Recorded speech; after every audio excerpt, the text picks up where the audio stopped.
Hey, what's up everybody? David here, helping you play creatively. So often when we first start playing the piano, we are playing very basic rudimentary chords, and there's absolutely nothing wrong with that. But many times we have the desire to play some of those chords that just add a little bit more flavor to the music, those cool in-between chords of the song. Well, today we are going to be looking at a fundamental passing chord that you need for gospel music. It's the 2-5-1 passing chord. Let's get right to the lesson. All right, here's an example of me playing a song without any passing chords. What a friend we have in Jesus, or sweet hour of prayer, sweet hour of prayer. Now, none of those songs had passing chords played with them just now. Now, here's an example of me playing both of those songs with 2-5-1 passing chords. What a friend we have in Jesus, or sweet hour of prayer, sweet hour of prayer. All right, so once you begin to add passing chords to your music, it gives you some nice flavor, and that's exactly what I want when I play, and so many of what you guys want. So, all right, so what am I doing here? What is a 2-5-1 passing chord? All right, so let's put ourselves in the key of C. Okay, and we are looking at the C major scale, and in our C major scale, we have letter names for each of the notes I just played. So we have C, D, E, F, G, A, B, C. Each one of those letters has a corresponding number associated with it. So we have C is 1, D is 2, E is 3, F is 4, G is 5, A is 6, B is 7, and then C is 1, all right? Now, each one of those numbers and letters has a corresponding chord with it. So we have C1 is C major, D2 is D minor, E3 is E minor, F4 is F major, G5 is G major, A6 is A minor, B7 is B diminished, and C1 is C major, all right? I was rapping for a little bit, sort of, and then clearly my rapping skills fell apart on B7 is B diminished, okay? So now, when I say 2-5-1, I'm referring to playing the D minor chord, which is 2, the G major chord, which is 5, and then the C major chord, which is 1, okay? Now, we're gonna go ahead and add extensions to those. So when I say extensions, I mean like 7s, 9s, 11s, 13s, blah, blah, blah. So we're gonna go ahead and make that D minor chord D minor 7. We're gonna make that G major chord G dominant 7, okay? And then we're gonna make that C major chord C major 7, all right? And the only thing I did to make them major 7s, if you are following along, is that when I'm playing the D minor, the only thing is I'm doing is skipping a note, and then I'm going to the next note, and that's making it 7, okay? Or I'm counting 7 notes away from D minor. So 1, 2, 3, 4, 5, 6, 7. That gives me my minor 7. If I count 7 notes away from G, that gives me F. And so when I add that F to the G major chord, that gives me my G dominant 7. And then the same thing with C major, all right? If I count 7 notes away from C, I get B, and I add that B to the C major chord, okay?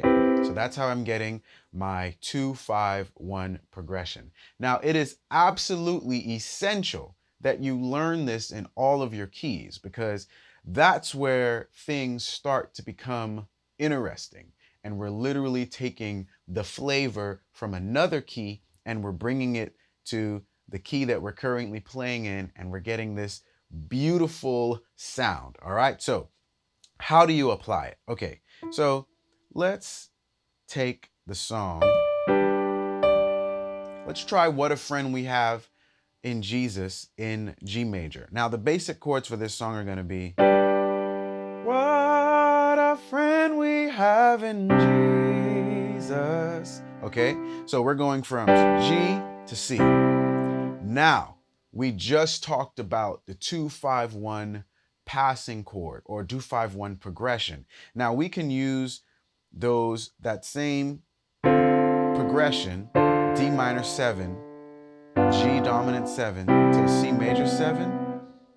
We can use that as our passing chord for What a Friend We Have in Jesus, since we know we're going to the C. Okay, so here's an example of it in an application. What a friend we have in Jesus. All right. What a friend we have in Jesus. Okay. So there you have a basic way of getting yourself started with 2-5-1 progressions. Okay. Now, that is not at all how I would ever play it. Okay, because I'm jumping around too much. Okay, but that's how I started off playing it, because that was the only way I could understand how I got my chords. But eventually, you'll want to move to a place where you can change your voicing. What is that? That's where you are taking the notes from their root position and you're moving them to different positions on the piano. So for example, instead of playing D minor like this, D minor 7, I can bring my C and bring it down here, okay? All right? And so that brings it down like that, okay? And then instead of playing G dominant 7 like this, I can go ahead and bring my F down here. All right? So now I move in between my chords like this. And then instead of playing C major like this, which I can, no, nothing wrong with that, I can go ahead and bring this B down here. Okay? So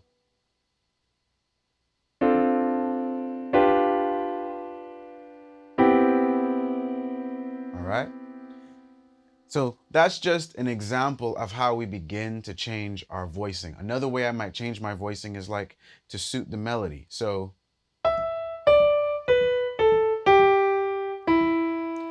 instead of playing D minor 7, I may go ahead and add that E in there, because that's where the melody is, and it begins to even add a thicker chord, give it more flavor. All right, thickness equals flavor, kind of like what a roux is for soup, if you know how to cook. Okay, so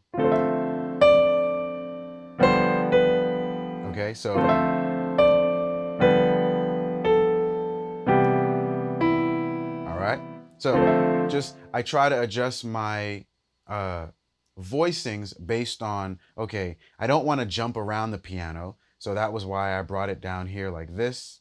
Okay, or I want to be able to fit more within the melody, and so that's why I might have changed my voicing to something like this. So I got that E that was in the melody on top. Okay, now it's always important to apply this to your other keys. Okay, so we looked at this in the key of C major. Let's go ahead and look at this in the key of F. Okay, so we play our F major scale. All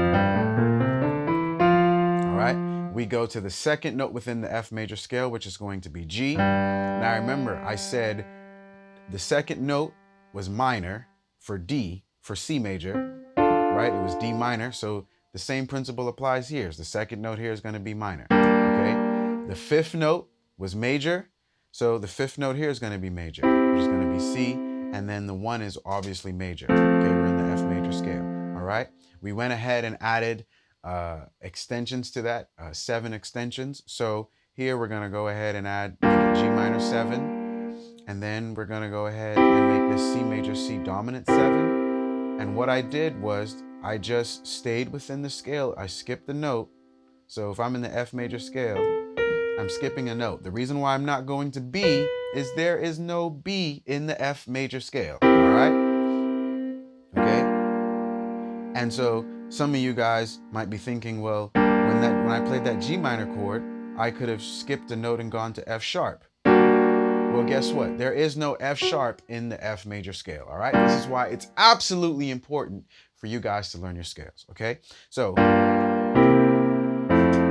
all right, and then I have my F major 7 here, and what I'm doing is I'm counting 7 notes away from F, 1, 2, 3, 4, 5, 6, 7, or I'm playing the chord and I'm going to the last note within my chord, and then I'm just skipping a note and then going to the next note after, all right? That's how I'm finding it.